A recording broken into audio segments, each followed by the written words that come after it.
안녕하십니까? 오늘 아름다운 시니어 제10강 관계 재설계 시간입니다.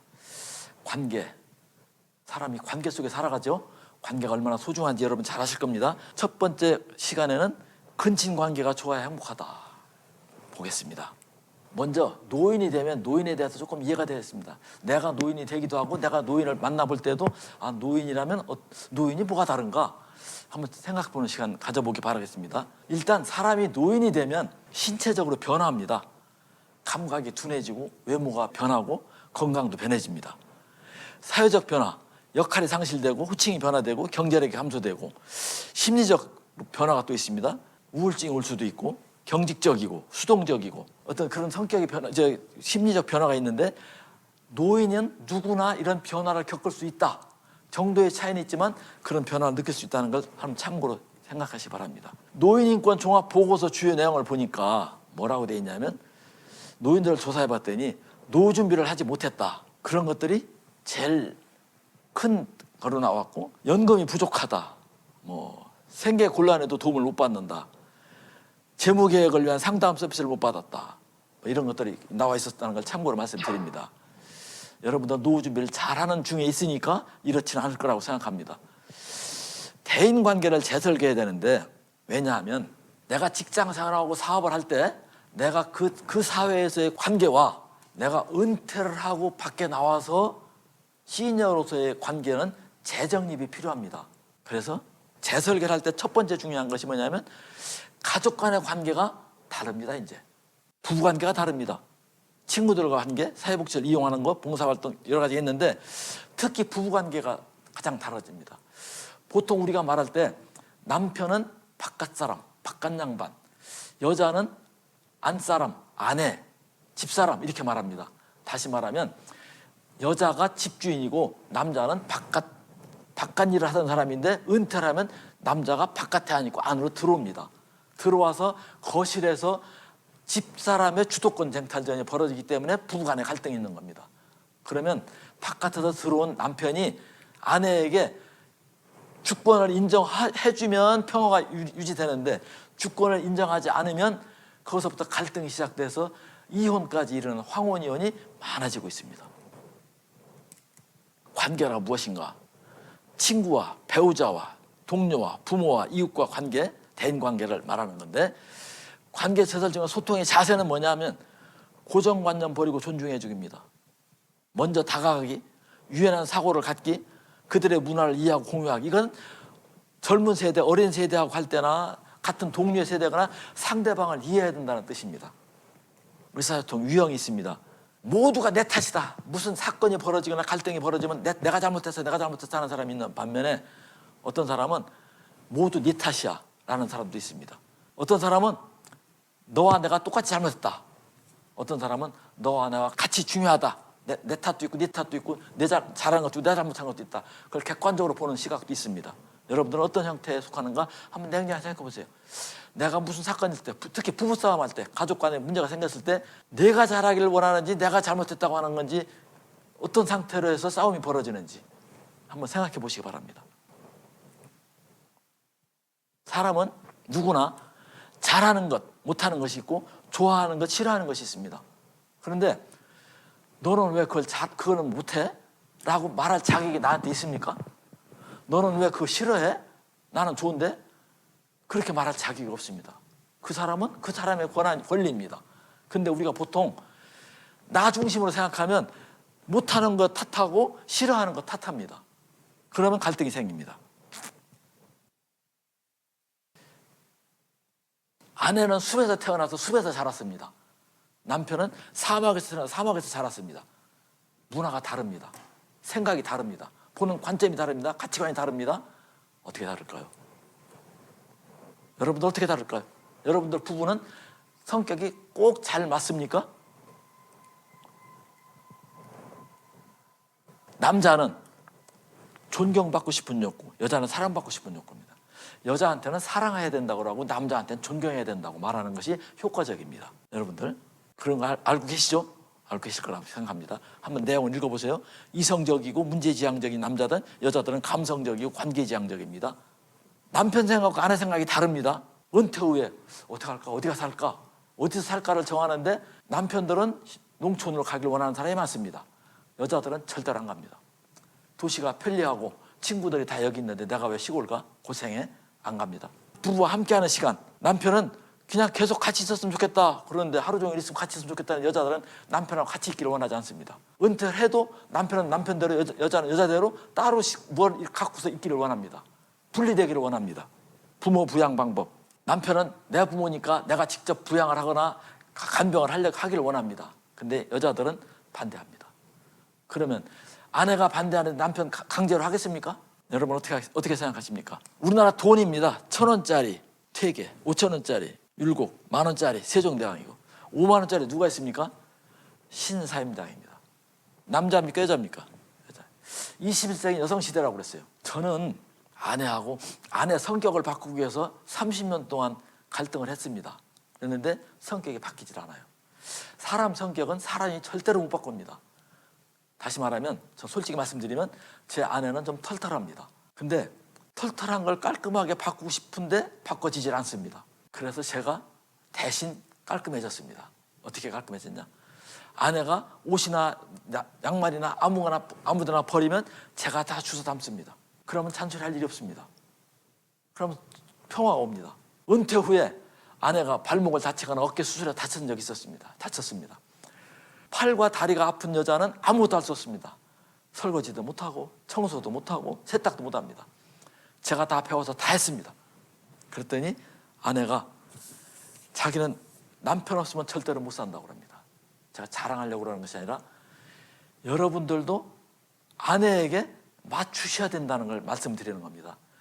무엇이 부족하거나 무엇이 안 맞거나 무엇이 다르거나를 불문하고 그대로 인정하고 남편과 아내가 서로 배우자 간에 또는 부모 가족 간에 또는 친구 간에 상대방을 그대로 인정하고 거기에 맞추어서 내가 반응하는 겁니다.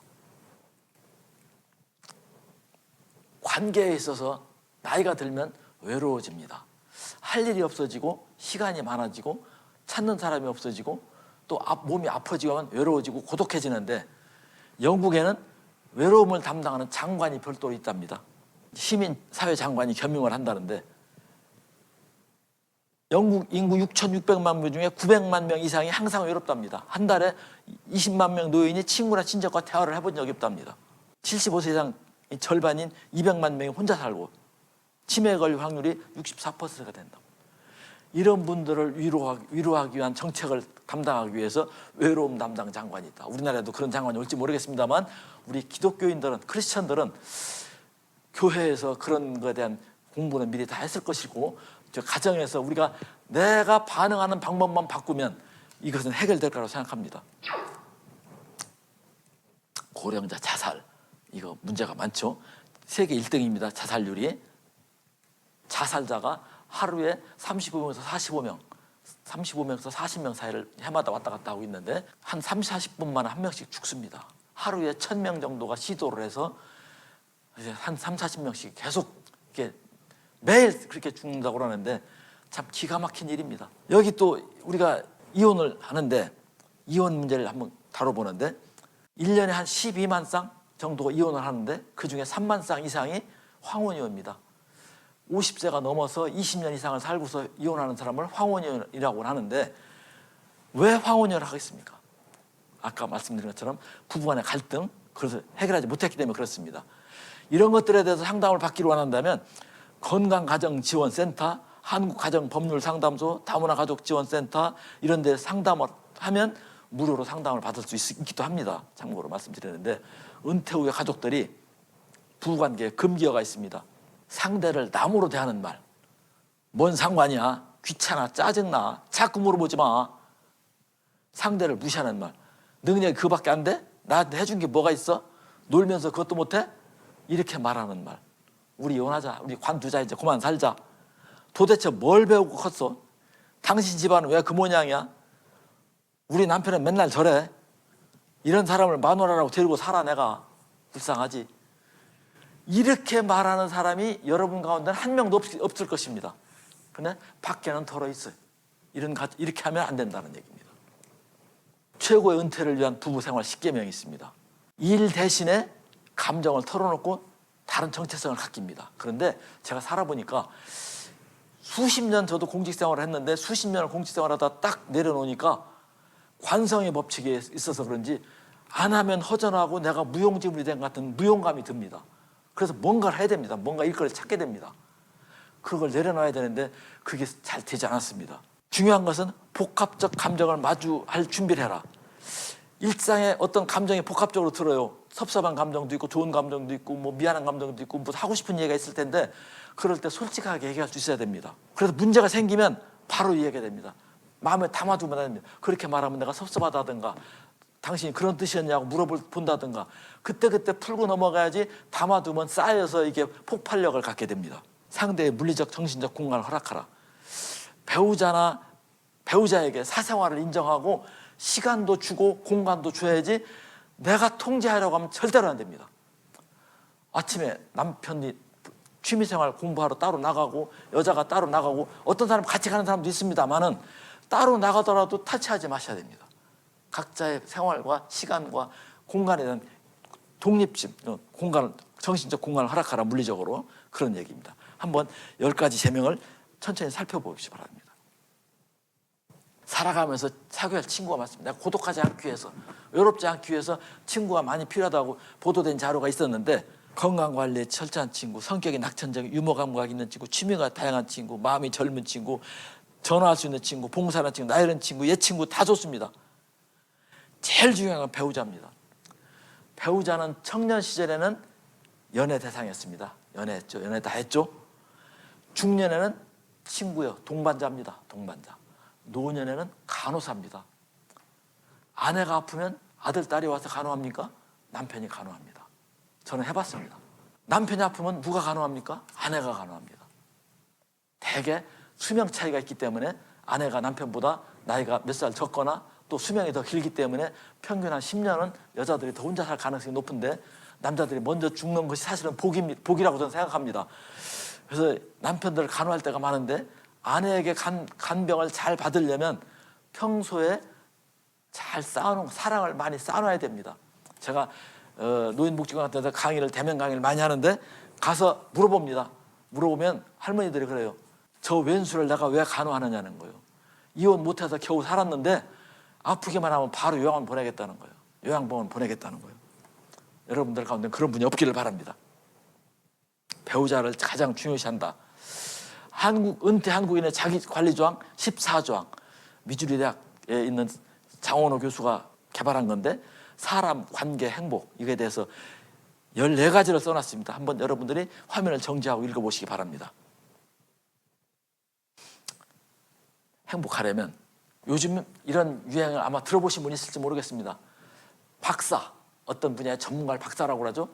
박사보다 더 높은 게 밥사랍니다. 밥사.